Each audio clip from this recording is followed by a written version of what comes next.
पहिली फाईल ही दूध घोटाळा, पण आश्रम शाळेमध्ये जो दूध घोटाळा झाला त्याच्याबद्दल मी बोलणार आहे.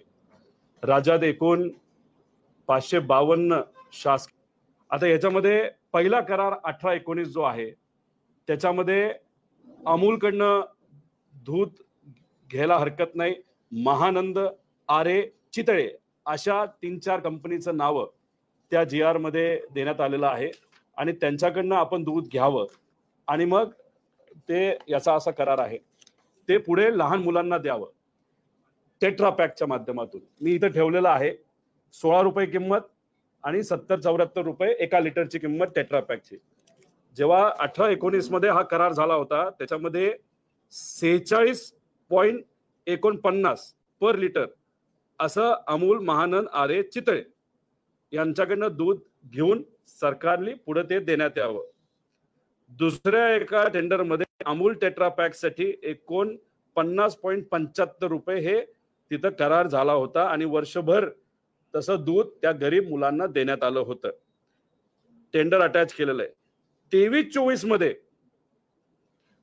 तसंच टेंडर काढण्यात आलं, नवीन टेंडर काढण्यात आलं आणि त्याच्यामध्ये 164 कोटी रुपयाचं ते टेंडर आहे. त्याच्यामध्ये किती टेट्रा पॅक द्यायचे होते तर 5,71,00,000 पॅकेट्स 200 ml चे हे द्यायचा असा करार तिथं केला गेला. त्याच्यात नाशिक 2,60,00,000, ठाणे 1,66,00,000 पॅकेट्स, अमरावती 88 असं करून 5,71,00,000 आहे. आता ह्याच्यामध्ये सहज आपल्याला मी विचारलं तर आज शेतकऱ्याकडनं दूध किती रुपयाला घेतलं जातं तर एखादी चांगली कंपनी असेल, चांगल्या क्वालिटीचं दूध आजच्या काळामध्ये 30 रुपयाला घेतलं जातं आणि मग त्याच्यामध्ये क्वालिटीमध्ये काही फरक असेल तर रेट 24 पासून ते 30-31 पर्यंत आहेत. आता आमच्या सगळ्यांची अपेक्षा होती की शेतकऱ्याला 5 रुपये बिना अटी देण्यात यावे, यासाठी आम्ही लढलो, भांडल्यानंतर मग अटी काढण्यात आला. अजूनपर्यंत 5 रुपयाचं अनुदान शेतकऱ्याला मिळालेलं नाही. मग 30 रुपये आजच्या मार्केटमध्ये चांगल्या दुधाची जर किंमत शेतकऱ्याला मिळत असेल तर सहज याचा अभ्यास केला या नवीन कराराचा 23-24 मध्ये जो दिला गेला त्याच्यामध्ये किती रुपयाला दूध या टेंडर मध्ये दिलं गेलं याचा अंदाज जर घेतला तर ते 146 रुपये पर लिटर असं हे दूध देण्यात आलेलं आहे. पूर्वीचा करार 49 चा होता, आता 146. पण ठीक आहे, आमची अपेक्षा आहे की जर शेतकऱ्याला 146 मिळत असेल नाही तर खर्च जाऊन 100 रुपयाला मिळत असेल तर काही हरकत नाही.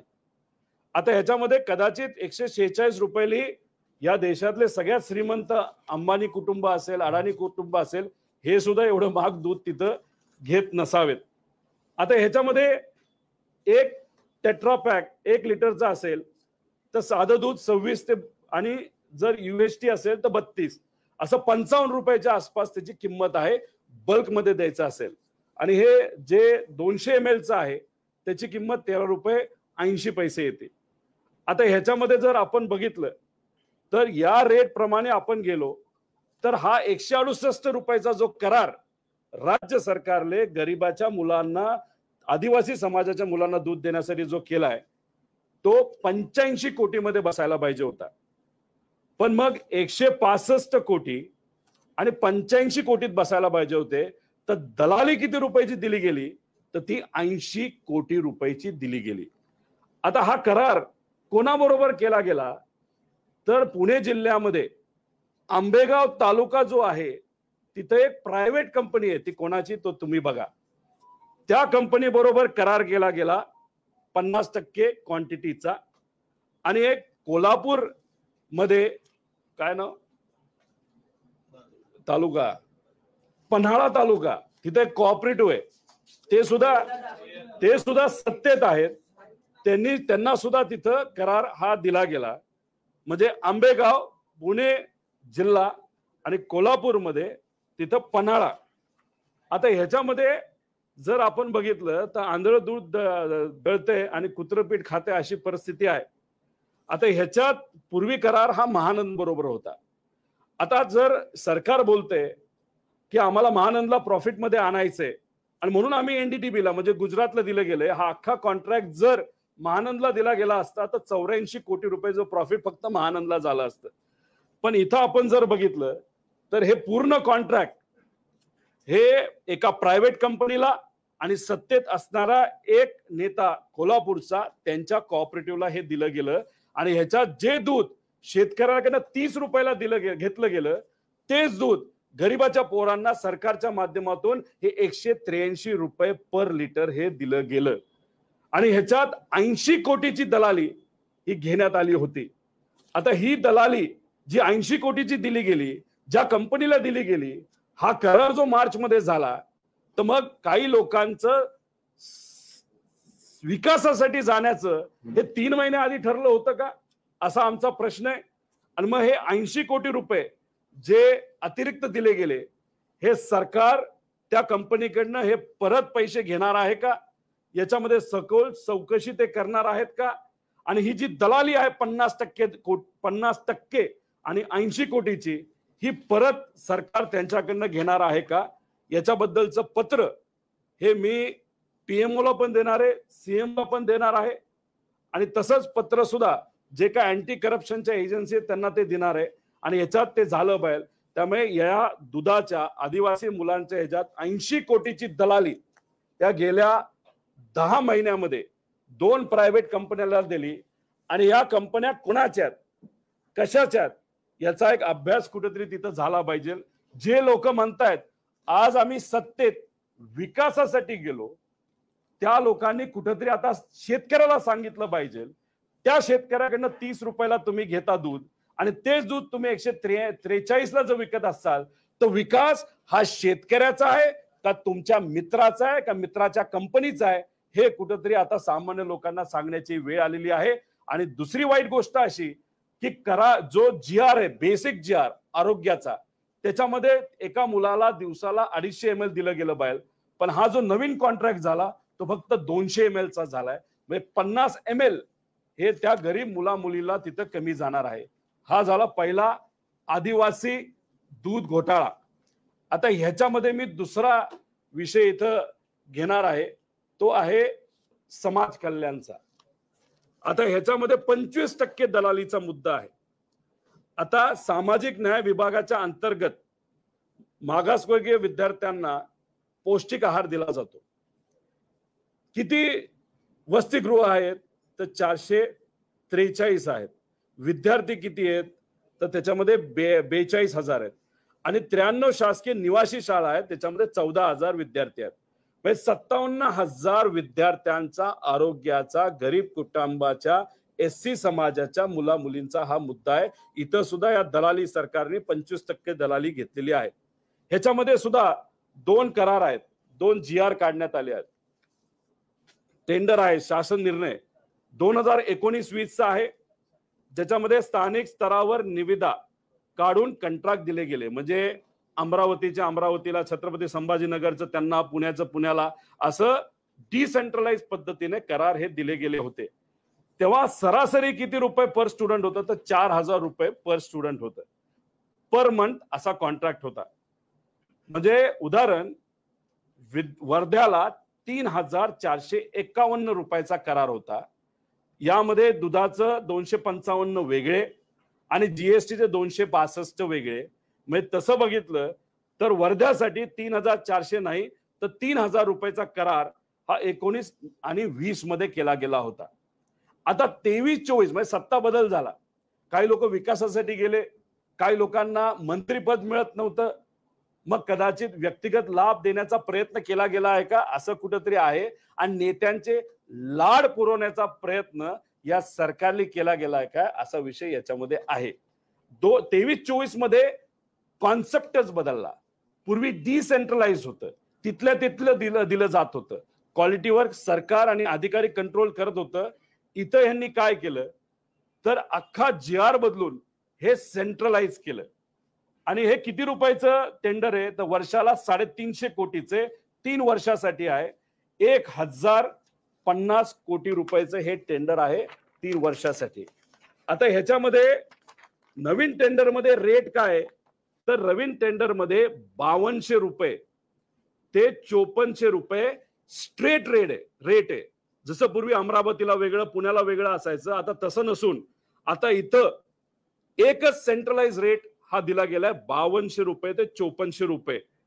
आता ह्याच्यामध्ये तसं बघितलं तर जो आधीचा रेट आहे आणि जो आत्ताचा रेट आहे याच्यामध्ये 25% फरक आहे. म्हणजे 1200 ते 1400 रुपयाचा फरक आहे. पण काय वेगळं केलं यांनी, तर मध्ये फक्त एक मोठी कंपनी आणली आणि मग ती कंपनी छोट्या कंपनीला हे सब कॉन्ट्रॅक्ट करू शकते. पूर्वीचा जो कॉन्ट्रॅक्ट होता, GR होता, त्याच्यामध्ये सब कॉन्ट्रॅक्टिंग अलाउड नव्हतं. आत्ताचा जो नवीन करार झालाय त्याच्यामध्ये सब कॉन्ट्रॅक्टिंग अलाउड आहे. म्हणजे तुला पद मिळत नाही, तुला मंत्री पद मिळत नाही, नाही तर तुम्ही आता सत्तेत आलेला आहात, मग आता तुम्हाला कुठेतरी मलिदा दिला पाहिजे आणि तुम्हाला कुठेतरी दलाली खाण्याची संधी दिली गेली पाहिजे, म्हणून फक्त एक मध्ये कंपन्या आणल्या आणि त्या कंपनीला खालच्या कंपनीला सब कॉन्ट्रॅक्ट केलं गेलं. आता ह्याच्यामध्ये 1000 कोटीचा जो करार झालाय, या गणितानुसार, या फाईल अनुसार 25%ची दलाली इथं घेतली गेली. मग ह्याच्यामध्ये 240 ते 260 कोटी रुपये ही दलालीमध्ये या सरकारने तिथं या लोकांना दिले. कोणाच्या ह्याच्यावर? SC समाजाच्या लहान मुला मुली आणि कॉलेजमधल्या मुला मुलींच्या बाबतीत इथं भ्रष्टाचार तिथं झालेला आहे. आता ह्याच्यामध्ये 4 कंपन्या कुठल्या आहेत ज्यांचा लाड पुरवला गेला? त्याच्यामध्ये crystal integrated service private limited आहे, त्यानंतर ब्रिक्स इंडिया प्रायव्हेट लिमिटेड आहे, BVG इंडिया प्रायव्हेट लिमिटेड आहे आणि गव्हर्नन्स सोल्युशन लिमिटेड आहे. आता क्रिस्टलचं एक चांगली गोष्ट आपण ऐकली असेल, काल ते लिस्टेड झाली. 2000चे विविध प्रकारचे करार त्यांचे आहेत. चांगली गोष्ट आहे. महाराष्ट्रातली एक कंपनी लिस्टेड होत असेल, देवेंद्र फडणवीस साहेब स्वतः तिथं होते. त्या कंपनीच्या मालकांनी सांगितलं नेहमी आम्हाला मार्गदर्शन देवेंद्र फडणवीस साहेबांचं मिळालं, चांगली गोष्ट, काय हरकत नाही. पण ज्या पद्धतीने ती कंपनी वाढते, अशी गरीबाची पण आणि छोट्या लहान मुलांच्या नाही तर युवांच्या कंपन्या वाढल्या तर काय हरकत आहे, आमचं मत आहे. त्यामुळे त्या कंपनीबद्दल, जसं की क्रिस्टल, ज्याला बाथरूम धुण्याचा कॉन्ट्रॅक्ट दिला जातो, वॉचमॅनचा कॉन्ट्रॅक्ट दिला जातो, ऑफिस साफ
साताऱ्याची कंपनी आहे, कैलास फूड आणि किराणा, मोठी कंपनी. अमरावती ब्रिस्क इंडिया, पुन्हा दिलं कैलास फूड आणि किराणा. कदाचित हे ऐकल्यानंतर जे किराणा दुकानदार आहेत त्यांना असं वाटतं गेल्या 20-25 वर्षामध्ये आम्ही काय केलं, एवढी मोठी किराणा कंपनी झाली बघा ती साताऱ्याची. परत नागपूर ब्रिस्क इंडिया, साताऱ्याच्या कंपनी नागपूरचं कॉन्ट्रॅक्ट दिलं, अमरावतीचं कॉन्ट्रॅक्ट दिलं, तिथं पण कैलास फूड आणि किराणा. आता किती विद्यार्थी कोणाकडे आहेत? क्रिस्टलकडे 13,500 आहे. आता याच्यामध्ये मी म्हणजे जो दलालीचा फक्त आकडा सांगतो, दलालीचा फरक्याचा. आता अमरावतीला ही दलाली वाढणार आहे. पूर्वी 3000चं कॉन्ट्रॅक्ट, आता 5000 2000चा फरक आहे आणि ऍव्हरेज महाराष्ट्राचं काढलं तर 1200 ते 1400चा फरक आहे. आता क्रिस्टलला 60 कोटी रुपयाचा दलालीचा फायदा झाला. फक्त काय? मध्ये ती कंपनी आली. खालच्याच कंपन्या काम करणार आहेत तेच देणार आहेत, मग ह्या कंपनीला मध्ये कॉन्ट्रॅक्ट देण्याचं कारण काय? असंही नाही की क्वालिटी चांगली झाली. अशा तुम्हाला इतक्या बातम्या देतोय बघा, या सगळ्या बातम्या गेल्या 3-4 महिन्यामध्ये क्वालिटी किती खराब झाली एवढ्या बातम्या त्याच्यामध्ये आहेत. आता ह्याच्यामध्ये आपण जर बघितलं तर BVG ला 60,000चा कॉन्ट्रॅक्ट मिळालाय. संख्या विद्यार्थी किती कोटीचा दलाली त्याच्यामध्ये त्या कंपनीला मिळाली. आता BVG ने कुठे दिली मला माहित नाही. 30 कोटी रुपये फक्त दलालीचा आकडा आहे, कॉन्ट्रॅक्टचा आकडा नाही. 25% दलाली याच्यामध्ये आहे. ब्रिस्क इंडिया 27,000 विद्यार्थी, खूप चांगला विकास आहे. पण हा सामान्य लोकांचा नाही, मतदारसंघाचा नाही, काही जवळच्या लोकांचा. किती रुपयाचा आकडा हा दलालीचा आहे अंदाजे? हा 150 ते 200 कोटी रुपये. काय हरकत नाही बाबा, भूमिका बदलली काही लोकांनी, डायरेक्ट 200 कोटी मिळत असतील असे बरेच भूमिका बदलणारे लोक आहेत. जर आज जेलमध्ये जाणं थांबत असेल आणि त्याच्याच बरोबर 150-200 कोटी मिळत असेल तर काय हरकत आहे, असं चर्चा आता सुरू झालेली आहे. ई गव्हर्नन्स नावाची कंपनी 25 कोटी दलाली त्यांना मिळाली. आता ह्याच्यामध्ये कैलास फूड आणि किराणा ही साताऱ्याची कंपनी आहे. फोटो लय भारी आहे. पुण्यामध्ये, नगरमध्ये, साताऱ्यामध्ये कुठेही जावा, एवढी मोठी कंपनी त्याला आता त्याच्यातून किती रुपये 200 कोटी कमवले जाणार आहेत फक्त या कंपनीच्या बरोबर. आता या ब्रिस्क इंडियाने कॉन्ट्रॅक्ट केला, दुकाने साधत. काल एका कार्यकर्त्याला पाठवलं, साबण घेतलाय त्यांच्याकडनं काल, त्याचं प्रूफ वगैरे सगळे आहे. ही साताऱ्याला आहे कैलास किराणा फूड्स लिमिटेड. एवढं मोठं ऑफिस आहे बघा. अरे काय मोठं काम कर, नागपूरला देणार आहे, अमरावतीला हे देणार आहे. आता ह्याच्याच बरोबर छत्रपती शिवाजी SSS याचा जर तुम्ही अभ्यास केला तर याच्या अगेन्स्ट सिव्हिल पिटिशन आहे. बोगस अनुभव दाखवून ही संस्था अनेक कामं त्यांनी घेतलेली आहेत. नाशिकची आहे, नाशिकची. त्याच्या विरोधात बऱ्याच लोकांनी त्याच्यामध्ये विरोधात गेलेले आहेत. आता वरची कंपनी किराणा फूड्स आणि ब्रिस्क कोणाची याचा अंदाज तुम्ही काढा. छत्रपती शिवाजी SSK ला वाचवण्यासाठी असंही म्हणलं जातं, आज सत्तेत असताना जो शिंदे साहेबांचा गट आहे त्यांच्या एका त्या भागातल्या नाशिक भागातल्या एका मंत्र्याने ह्याला वाचवलंय का आपला कार्यकर्ता आहे. काय ते मोठं काम मिळालंय आणि त्याच्यातून किती रुपये ते कमवणार आहेत तर काही 25-30 कोटी रुपये. चांगले क्रिस्टल 2 ते 1000 कोटी. मगाशी मी त्याच्याबद्दल बोललेलो आहे. तर ह्या सगळ्या गोष्टी आहेत. फक्त GR बदलायचा, GR बदलून त्या लोकांना तितकं फायदा मिळून द्यायचा. DM एंटरप्राइजेस मुंबईमध्ये लालमार टावर मध्ये माणूस पाठवला होता काल. मुंबईमध्ये कुठे तुम्ही गेला तर तिथे खालच्या बाजूला अशा पद्धतीने एक लिस्ट लावली असते, कुठली कंपनीचं ऑफिस आहे, इथं कोण असतं, काय असतं. तिथे गेल्यानंतर वॉचमॅनला विचारलं, कदाचित वॉचमॅन BVGच असेल असं मला वाटतं. त्यांना विचारलं, अरे बाबा तिथे DM एंटरप्राइजेस म्हणून माहितीये का? म्हणजे कोण हे असलं आम्हाला काय माहित नाही. दुसरं खाली जे काही पोस्टर लावला जातो जिथं नावं दिली जातात त्याच्यावर कुठेही त्यांचं नाव नाही. ई गव्हर्नन्स बरोबर यांनी कॉन्ट्रॅक्ट तिथे केलेला आहे, त्या तिथं कुठेही त्यांचा नाही. त्यामुळे हे काय चाललंय तर हे दलाली सरकार आहे. 25% ते 40%, 50% दलाली हे करतं. इथं ओल्ड रेट्स आहेत, न्यू रेट्स आहेत, त्याच्याच बरोबर GR आहे, पुढचा GR आहे, हे सगळे डेटा त्याच्यामध्ये आहे. त्यामुळे हे आज या सरकारमध्ये काय चाललंय तर फक्त पैसा खाण्याचा प्रकार चालू आहे. आणि मग जेव्हा आम्ही बोलतो, विषय मांडतो, तेव्हा आता आम्ही म्हणालो होतो की 1000 रुपये मुलांकडनं का घेताय, 100 रुपये घ्या. सरकार म्हणलं नाही, आपल्याकडे पैसे नाही आणि मुलं सिरियस झाले पाहिजे. आता बरे या तुमच्या नेत्यांना आणि तुमच्या जवळच्या लोकांना या कंपन्या दलाली देण्यासाठी तुमच्याकडे पैसा आहे, पण गरिबाच्या अडचणी सोडवण्यासाठी पैसा नाही. शेतकऱ्याला 5 रुपये अनुदान तुम्ही बिना अटी द्या असं आम्ही बोलतो, ते न देता एका दूधवाल्या कंपनीला तुम्ही सहजपणे 100 कोटी रुपये देता, यासाठी मात्र तुमच्याकडे पैसा आहे. एखाद्या अंगणवाडी सेविकाने तर कोणालाही जर पैसा द्यायचा असेल मानधन वाढून ते देण्यासाठी तुमच्याकडे पैसा नाही, दलाली देण्यासाठी मात्र पैसा आहे. आणि इथं तुम्ही म्हणता की बाबानो आम्ही कोणालाही पैसे खाऊन देणार नाही. मग हे काय? आणि ह्या फक्त 2 फाईली आहेत. काही लोक म्हणतात रोहित पवारांनी फक्त सांगण्यासाठी सांगितलं की 11 फाईल आल्या, 2 फाईल लागतायत. दर आठवड्याला एक वेगळ्या फाईल तिथे मी पुढे आणेन आणि त्याच्यातून काय कशा पद्धतीने हे सरकार चालतंय, कशा पद्धतीने मध्ये दलाली केली जाते, कशा पद्धतीने फक्त स्वहिताचा विचार केला जातो. आणि भाषणात मात्र म्हणतात की आम्ही विकासासाठी गेलो. फक्त हे लोकांना कळावं, विकास हा लोकांचा नाही, महाराष्ट्राच्या जनतेचा नाही, हा व्यक्तिगत लोकांचा विकास आहे. अरे 100-200 कोटी रुपये तुम्ही घेऊन काय घेणार आहे? जर इलेक्शन मध्ये हा पैसा वापरला जाणार आहे, गुंडांचा वापर या इलेक्शन मध्ये होणार आहे, ह्या पैशाचा गरीबाच्या माथ्यावरचं लोणी खाऊन हा जो पैसा कमवलाय हा पैसा आता इलेक्शन मध्ये येणार आहे. त्यामुळे मी आपल्या सर्वांना सांगतो आणि या सरकारला सांगतो, या अधिकाऱ्यांना सांगतो की या कंपनीमध्ये जो भ्रष्टाचार चाललाय याच्याबद्दल तुम्हाला स्पष्टीकरण हे द्यावं लागेल आणि आम्ही या बाबतीत लक्ष घालणारच आहे, पत्र लिहिणारच आहे. आणि ज्या ज्या लोकांनी इथे येऊन बोललेलं आहे की आम्ही कुठेही भ्रष्टाचार करून देणार, त्या लोकांना सुद्धा आम्ही पत्र सीएमओ ला पण लिहिणार, पीएमओ ला पण लिहिणार आणि याच्यावर लक्ष घालणार. जेव्हा सरकार आपलं सगळ्या फाईल माझ्याकडे आहेत त्याच्यानंतर आम्ही स्वतः लक्ष घालून आमच्या नेत्यांच्या माध्यमातून याच्यावर कारवाई करून जे काय खरंय ते लोकांसोबत आलं पाहिजे. पण हा पैसा जर सामान्य गरीब लोकांचा जर कुणी खाल्ला असेल तो परत दिलाच पाहिजे.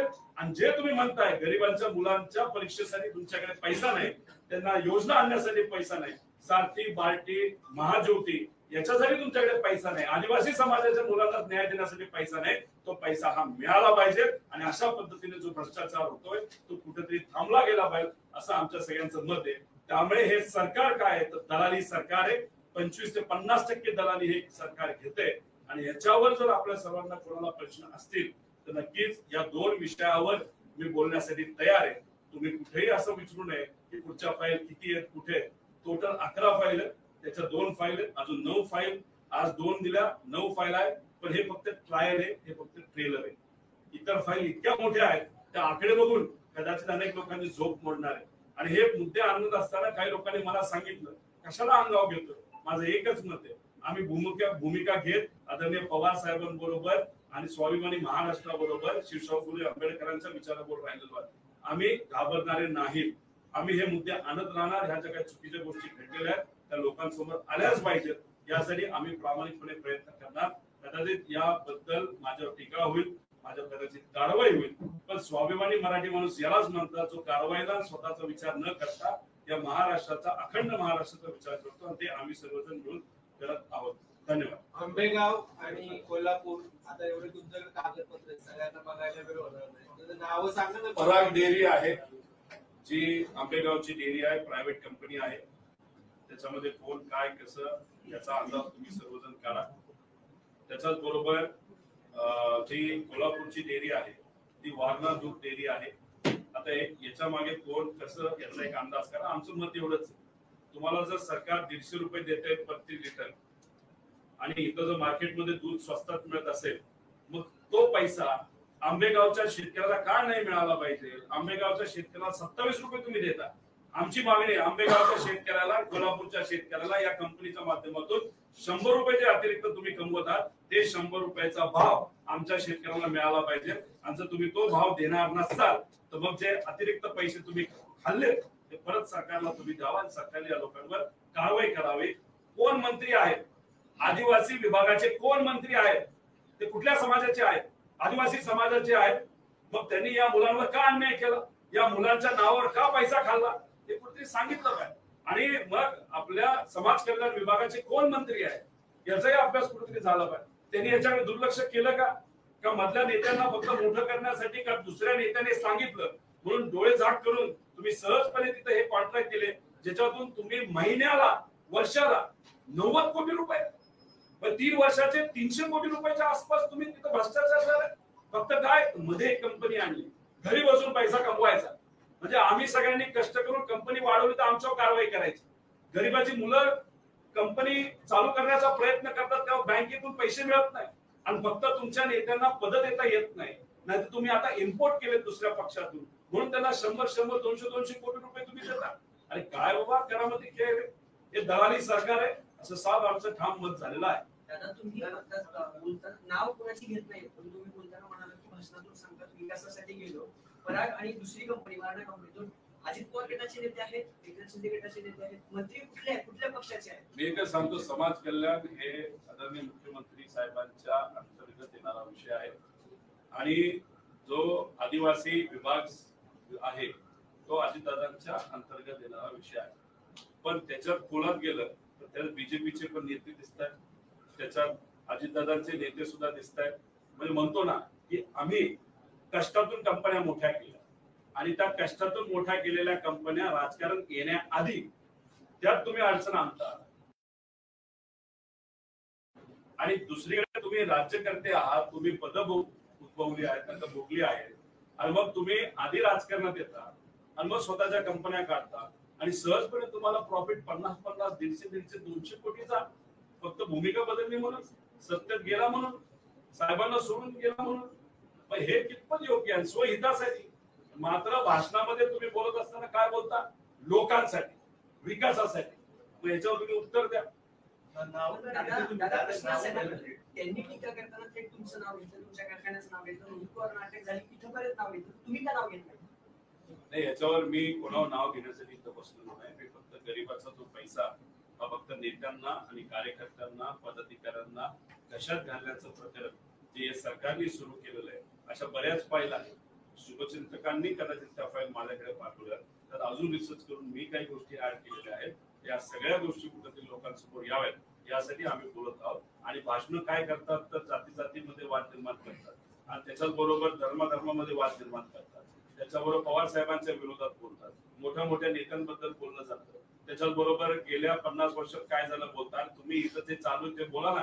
आमचं मत आहे की मुद्द्याचं बोला आणि टू द पॉइंट येऊन तुम्ही हा जो भ्रष्टाचार करताय तो कुठेतरी लोकांसमोर आला पाहिजे, एवढंच आमचं सगळ्यांचं मत आहे.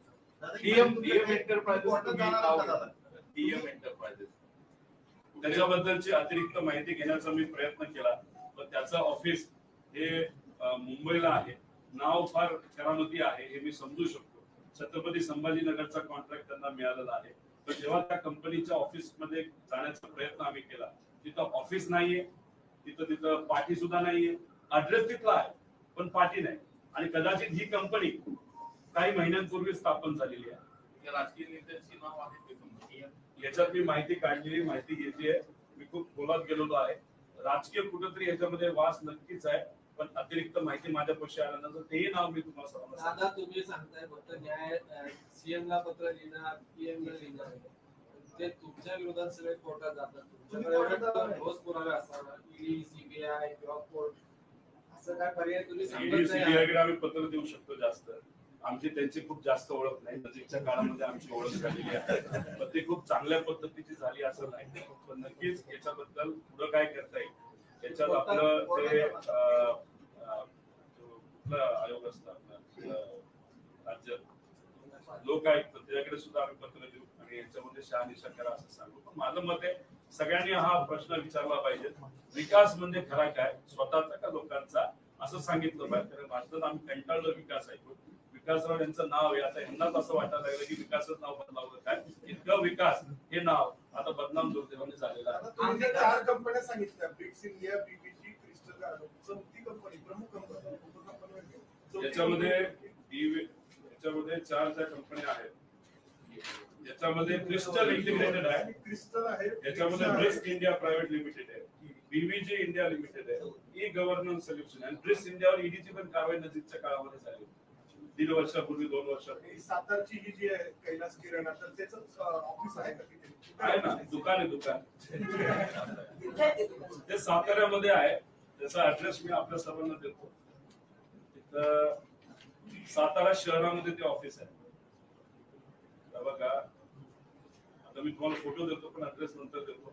तुम्ही जाऊन तिथं बघा, लय भारी ऑफिस आहे. एवढं करोडो रुपयाचा कॉन्ट्रॅक्ट दिलाय आणि गरीबाच्या मुलांना पौष्टिक आहार देण्याचा. आणि इथून म्हणजे यांची लॉजिस्टिक सिस्टम किती भारी बघा. साताऱ्यातून नागपूरला देणार आहे, साताऱ्यातून तिथं अमरावतीला देणार आहे. फार लॉजिस्टिक चांगली असणारी कंपनी, काय हरकत नाही.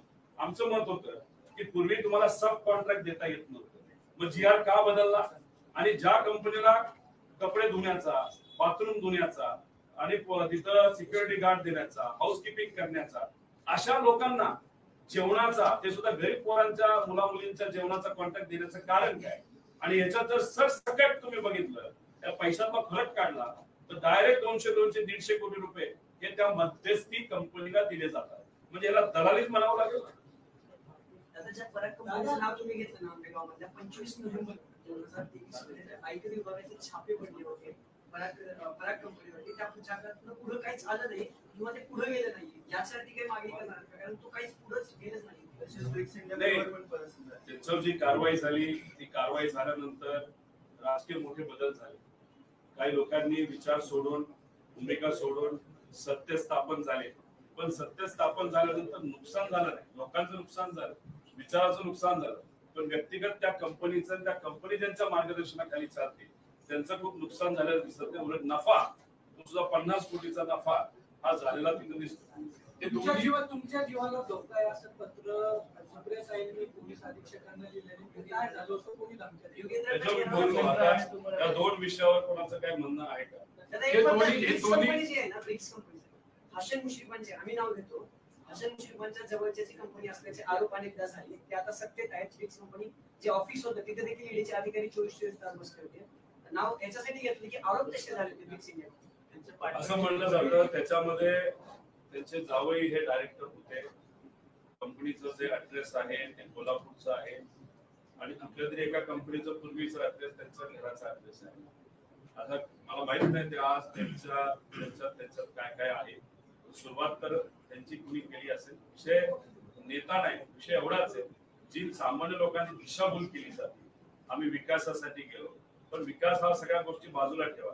हा डायरेक्ट सकट भ्रष्टाचार आहे. दिवसा ढवळ्या जसा लोकांना गोळ्या घातल्या जातात तसा दिवसा ढवळ्या इथं पैसे खाण्याचं काम या मंत्रालयामध्ये सुरू आहे. आणि ह्याच्यात मग आमचं एकच मत आहे की ह्याच्यात कारवाई झाली पाहिजे. त्याच्यात स्पष्टीकरण हे आलं, राजकीय स्पष्टीकरण आम्हाला नको. आम्हाला आकडे सकट विथ प्रूफ तिथं स्पष्टीकरण. चंद्रकांत गायकवाड जे आहेत मुस्लिमांच्या जवळचे होते, याच कंपनीवर ईडीची कारवाई झालेली होती. हीच कंपनी की मुंबई दोन ब्रिक्स कंपन्या पण दोन्ही एकाच मालकाच्या आहेत. एक कारखाना चालवते आणि एक स्वच्छतेचं काम करते. आता स्वच्छतेचं काम करते पण ते महाराष्ट्र सरकारची तिजोरी स्वच्छ करायला लागल्यानंतर आम्ही तर त्याच्या विरोधात बोलणार होतो. ठीक आहे, तुम्ही कंपनी स्वच्छ करा, तुम्ही अजून काय स्वच्छ करा, वॉचमन द्या, पण इथं डायरेक्ट तिजोरीवर तुम्ही डल्ला टाकायला लागलं, आम्ही कसे सांगतो? या कंपनीवरती जेव्हा ईडीची कारवाई सुरू होती तेव्हाच ही कंत्राट आहेत. इकडे कारवाई सुरू असताना कंत्राट आहेत की कालावधी वेगळा आहे? माझा अंदाज आहे की हे जे दुधाचे कॉन्ट्रॅक्ट आहेत ते 3 महिने आधी राष्ट्रवादी फुटायच्या आधीचा विषय आहे. त्याच्या आधीच कारवाई सुरू, त्याच्या आधी कदाचित ऍडजस्टमेंट आधीच झाली असावी असं आपल्याला म्हणावं लागेल. आणि त्यानंतर जी दुसरी कॉन्ट्रॅक्ट आहे ते सुद्धा तसं बघितलं तर पूर्वीपासूनचं कॉन्ट्रॅक्ट आहे. म्हणजे मार्च अखेरीस ते कदाचित 3 वर्षासाठी कॉन्ट्रॅक्ट आहे. 1 वर्ष आता संपत आलेला असतं. आपले विकास पुरुष जे आहेत ते पूर्वीपासून निर्धावलेले असं म्हणता येईल. आपले सगळे विकास पुरुष तुम्ही सांगताय तिकडे पूर्वीपासूनच निर्धावलेले. पूर्वीचा मुद्दा ज्यांनी कोणी घेतला होता, जे त्या काळचे त्यांचे विरोधक आहे, त्यांच्याकडे पुरावे होते. ते सुद्धा एवढे नव्हते, बैलगाडी भरून पुरावे होते. त्यांनाच हा प्रश्न विचारला तर बरं होईल. आज काय चाललंय या सरकारमध्ये? आज त्यांना कशी आमिष दाखवली जातात, कसं खुश ठेवलं जातं आणि बैलगाडी भरून पुरावे सोडा, बैलगाडी भरून पैसे तिथं दिले जातात. त्याच आमचं मत आहे. आणि पूर्वी काय झालं की ज्या नेत्यांनी त्यांचे आरोप केले होते त्यांना विचारलं तर राष्ट्रवादीमध्ये जे काही घडलं, राष्ट्रवादी काँग्रेस किंवा काही नेते सोडून गेले, तर त्या आधी हे सगळं सुरू होतं आणि त्यासाठी कंत्राट दिली जात होती असं तुम्ही म्हणाल?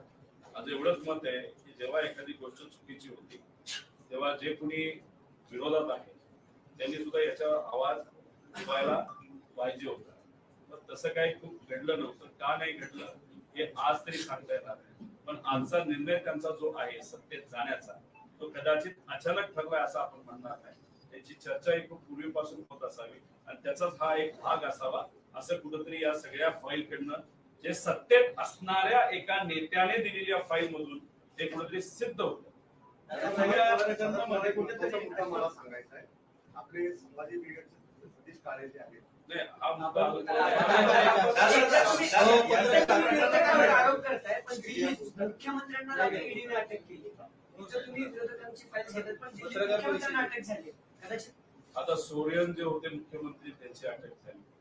आता तिथं केजरीवाल साहेब जे त्यांची अटक तिथं झाली.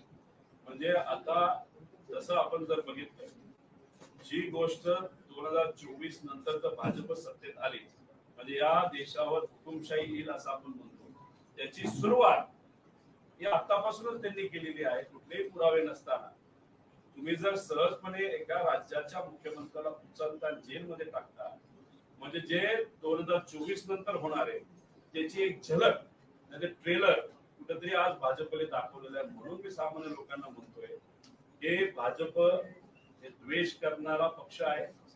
भाजप सुडाचं राजकारण करतं आणि मग आवाज दाबण्याचा प्रयत्न केला जातो. उद्या जाऊन संविधान आणि लोकशाही कदाचित त्या देशामध्ये राहणार नाही जर भाजप सत्तेत आलं. म्हणून या गोष्टीची नोंद घेत आपल्या सर्वांनी तो निर्णय घेतला पाहिजे. त्याच्याच बरोबर दिल्लीची जी स्वाभिमानी जनता आहे त्या जनतेबरोबर आणि अरविंद केजरीवाल साहेबांबरोबर, तसंच उत्तराखंडची पण जी झारखंडची जी जनता आहे त्या जनतेबरोबर सुद्धा महाराष्ट्राची स्वाभिमानी जनता आहे. दादा पुन्हा एकदा त्या व्यवहाराबद्दल राष्ट्रवादी फुटी दरम्यान किंवा यापूर्वी ही सगळी डील चालली होती तुम्ही म्हणताय, मग तुम्हाला किंवा साहेबांना असं अंधारात ठेवून ही डील करण्यात आली होती की तुम्हाला माहिती होतं म्हणून तुम्ही आवाज उठवला नाही या सगळं? आता फाईल माझ्याकडे कुणी दिली, ती फाईल आल्यानंतर अभ्यास केल्यानंतर आम्हाला या गोष्टी समोर आल्या. त्या फाईल आधी आल्या असतात तर मी अभ्यास नक्कीच केला असता. माझ्याकडे एखादी फाईल आली तर मी व्यक्तिगत हितासाठी वापरत नाही, ती सहजपणे मीडिया समोर आणि मीडियाच्या माध्यमातून लोकांसमोर देण्याचा प्रयत्न तिथे केला जातो. हे वेगळ्या पद्धतीने काही गोष्टी जे काही कोणी करत असतील ते आम्ही तरी करत नाही. राहिला प्रश्न साहेबांच्या बाबतीत, साहेबांचा विश्वास या सर्व नेत्यांवर खूप जास्त होता आणि तुम्ही विश्वासघात झालेला हे नक्कीच तिथं बघितलेलं आहे. आणि मग विश्वास टाकून जेव्हा आपण लोकांच्या हिताची कामं होत आहेत अशी अपेक्षा धरतो, त्याच्यामध्ये स्वहित सुद्धा जर काही लोक करत असतील तर मग ती जी लोक आहेत त्यांच्यावर कुठे ना कुठेतरी येत्या काळामध्ये कारवाई झाली बरं असं आमचं मत आहे. हे टेट्रापॅकचं दूध आहे का आणि काय कलर आहे? हे टेट्रापॅकचं दूध आहे. हे जे छोटं पॅकिंग आहे 3-3.5 रुपयाचं असतं. हे मोठं जे पॅकिंग आहे ते 8 ते 9 रुपयाचं असतं. याच्यामध्ये युएसटी दूध वापरलं जातं. ते 2-3 रुपये थोडंसं महाग असतं, त्याला प्रक्रिया केली जाते. आणि त्याच्याच बरोबर याची जी किंमत आहे ही किंमत आहे 16 रुपयाला दूध आहे. 200 ml दिसतंय. आणि हे जे आहे हे 70 रुपयाला आहे, जे 1 लिटरचं दूध आहे. आणि ह्याच्याच अगेन्स्ट अमूलचं आता दूध आहे, म्हणजे क्वालिटी दूध आहे ना, आपण खूप पितो, लागलं तर मी तुमच्या समोर इथे पितो. आता हे दूध जर 74 नाही तर 70 रुपयाला असेल, ते जर 150 रुपयाला देत असेल तर दलाली किती रुपयाची? तर 50% दलाली, म्हणजे 70-75 रुपयाची दलाली ही आजच्या काळामध्ये आजच्या काही कंपनीला नेत्यांच्या जवळच्या व्यक्तीला तिथे दिली जाते. आणि ही दलाली थांबली पाहिजे आणि हे सरकार दलाली सरकार आहे असा आमचा थेट आरोप आहे. हे फक्त जेवणाचं जे तुम्ही बोलला त्यांचं काय दराने जेवणाला प्रत्येक विद्यार्थ्याला त्याच्यामध्ये अमरावती दर तर 3000 रुपयाच्या आसपास जर जीएसटी वगैरे काढला पूर्वीचा, आता तो 5200 ते 5400 रुपये आहे. म्हणजे तिथं अमरावतीला 2024चं प्रॉफिट आहे. जे किराणा म्हणजे ब्रिस्क इंडियाला जे काम मिळालंय त्याच्यात 2025चं प्रॉफिट आहे, म्हणजे 50% प्रॉफिट आहे. आणि जे इतरांना मिळाले त्याच्यात 25% प्रॉफिट आहे. म्हणजे ऍव्हरेज 30-35% दलाली या मधल्या कंपनीला सरकारकडनं त्यांना चूप ठेवण्यासाठी, खुश ठेवण्यासाठी आणि मंत्रिपद देता येत नाही म्हणून अशा पद्धतीने गरीबाचा पैसा, गरीबाच्या पोरांचा पैसा हा तिथे देण्यात आला. आता तुमचे बंधू युगेंद्र पवार प्रचार करत असताना त्यांना घेराव घालण्यात आला. पवार गटाचे कार्यकर्ते असं सांगण्यात आलं. काल सुप्रिया सुळे यांनी पुणे स्टीलला एक पत्र लिहिलं, तुम्हाला आणि युगेंद्रना पोलीस सुरक्षा द्यावी, जीवाला धोका आहे असं वाटतंय तुम्हाला? सुप्रियाताईंचं प्रेम आहे, कुठेतरी त्यांच्या मनामध्ये एक शंका आली असावी, त्याचं कुठेतरी एक म्हणतो ना आपल्या कुटुंबाबद्दल काय होऊ नये चुकीचं या हेतूतून त्यांनी ते पत्र दिलं असावं. आणि त्याच्याच बरोबर टीव्हीवर आणि मोठे नेते जे गुन्ह्यांबरोबर फोटो काढतात, मोठ्या जे मर्डर केलेली लोक आहेत त्यांच्याबद्दलची फोटो रील हे आपण बघतो. माझ्या मतदारसंघातल्या एका मोठ्या गुंड्याला अजितदादांनी तिथं जवळ केलं अशी चर्चा आहे. त्या सगळ्या गोष्टीकडे बघून कदाचित त्यांना ती काळजी वाटली असावी. पण आमच्यासाठी सामान्य लोक खऱ्या अर्थाने आमचं प्रोटेक्शन तिथे देते आणि सामान्य लोकांच्या हितासाठी आम्ही सर्वजण लढत आहोत. त्यामुळे ताईंनी जे पत्र दिलं ते काळजीपोटी दिलं असावं असं माझं मत आहे. पण ते आरोप केलेला आहे त्यांनी त्यामध्ये म्हणजे की तुम्हाला आणि युगेंद्र पवारला घेराव घातला, असं काय प्रकार झाला? कुठेतरी टीव्हीवर मी युगेंद्रच्या बाबतीतला विषय बघितला. आता कसं आहे की जर गरीबाच्या पोरांना तुम्ही नोकरीवरनं काढत असतात का, त्यांनी साहेबांची ट्विट केली, पोस्ट केली आणि असं एक नाही, असे 9-10. त्याच्याच बरोबर काही सामान्य लोकांनी फक्त सुप्रियाताईंचा एक कार्यक्रम घेतला म्हणून त्यांच्या दुकानावर तुम्ही कारवाई करता, दुकान बंद करता. त्याच्याच बरोबर व्यापारी हे पवार साहेबांच्या कार्यक्रमात जायचं म्हणतात आणि तिथं तुम्ही म्हणता की जायचं नाही तर तुमच्याकडे बघतो. हे सगळे हे लोकांना न पडणार आहे. आता महाविकास आघाडीतल्या पक्ष असणाऱ्या काँग्रेसच्या उमेदवारी जाहीर झालेल्या आहेत, मात्र पुण्यातल्या काँग्रेसच्या उमेदवाराला काँग्रेसकडूनच विरोध होताना पाहिजे. जो निवडून येणारा उमेदवार असतो त्याच्या विरोधात काही ठराविक लोक कधी कधी विरोध नाही तर आंदोलन करत असतात. त्या जो आंदोलन करणाऱ्या लोकांना जर आपण समजून सांगितलं तर मला असं वाटतं ते स्वीकारतील. आपल्याला तिकीट मिळावं आणि ते मिळालं नाही म्हणून आंदोलन करणं हे खूप योग्य नाही असं मला वाटतं. आपण जर याच्या विरोधात लढत असू बीजेपीच्या तर मग तिथं कुठं ते